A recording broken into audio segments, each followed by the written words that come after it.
النهارده الامارات قررت تقفل مستشفى الشيخ زايد في الصومال.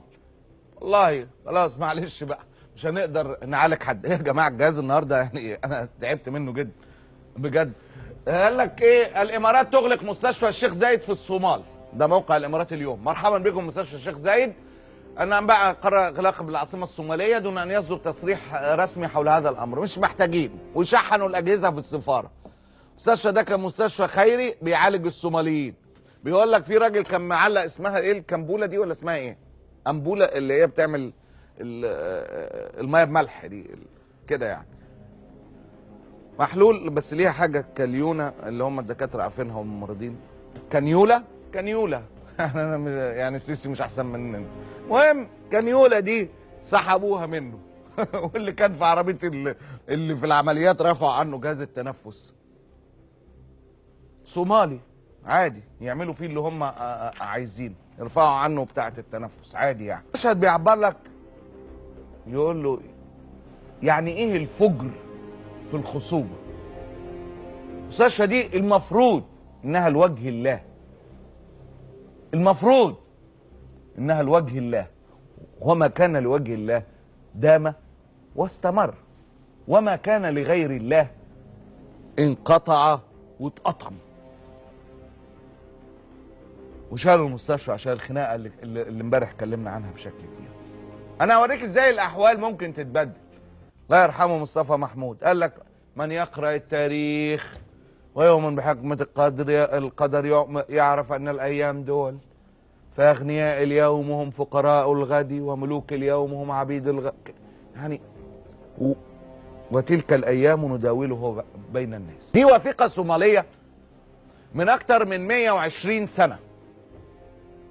مشايخ الصومال بيدعوا المواطنين بتوجيه زكاتهم للمسلمين في الجزيرة العربية.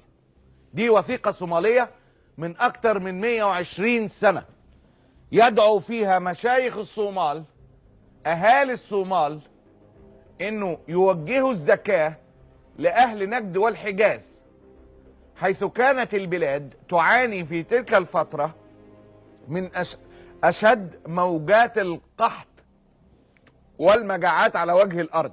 واليوم صاروا هم في مجاعة ونحن نجمع لهم التبرعات، فلنحذر فإن النعمة لا تدوم والأيام يداولها الله بين الناس. هكذا هو الأمر. واليوم صاروا هم في مجاعة ونحن نجمع لهم التبرعات، فلنحذر فإن النعمة لا تدوم والأيام يداولها الله بين الناس. هكذا هو الأمر. ده اللي حصل من 120 سنة قبل اكتشاف اي حاجة، قبل انشاء الدول من اساسه، قبله بتاع. تعال نشوف مشايخ من الخليج وهم بيتكلموا ويوثقوا هذه القصة واللي خرجت الوثيقة بتاعتها النهاردة سبحان الله، ردا على ان الامارات قفلت المستشفى وخدتها وروحت. قبل 120 سنة صدرت فتوى من علماء الصومال بدفع الزكاة لأهل نجد. فالأمور تتغير وتتقلب هذه الدنيا. قال ايش رايك اخبرك عن تاريخكم؟ قال ايش تاريخنا؟ قال انتم اهل الجزيره كنتم تاخذون الزكاه من الصومال.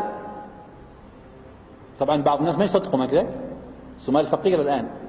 الصومال وجد عن علمائهم فتوى من أحد المواطنين الصوماليين يقول يا أيها المشايخ إن إخواننا المسلمين في الجزيرة محتاجون فقراء ومساكين، فهل يجوز أن نخرج زكاتنا في إخواننا في الحجاز؟ فأجاب علماء الصومال نعم إن إخوانكم محتاجين وأنتم لديكم الفضلة ولا يوجد لديكم الفقير والمحتاج، فأخرجوا زكاتكم في إخوانكم في الجزيرة. هذا اسمعوا كيف؟ ماذا الحال الآن؟ ده اللي حصل زمان، ده اللي حصل زمان، لكن مع كل أسف النظام الإماراتي استخدم كل الأساليب بتاعة المعايرة في معايرة أهل الصومال وابتزازهم بمساعدتهم. زي ما شيخ اسمه إماراتي أحمد موسى طلع عمل كده قلته لك امبارح، وكل القنوات الإماراتية حملة شعواء على إخواتنا الغلابة في الصومال.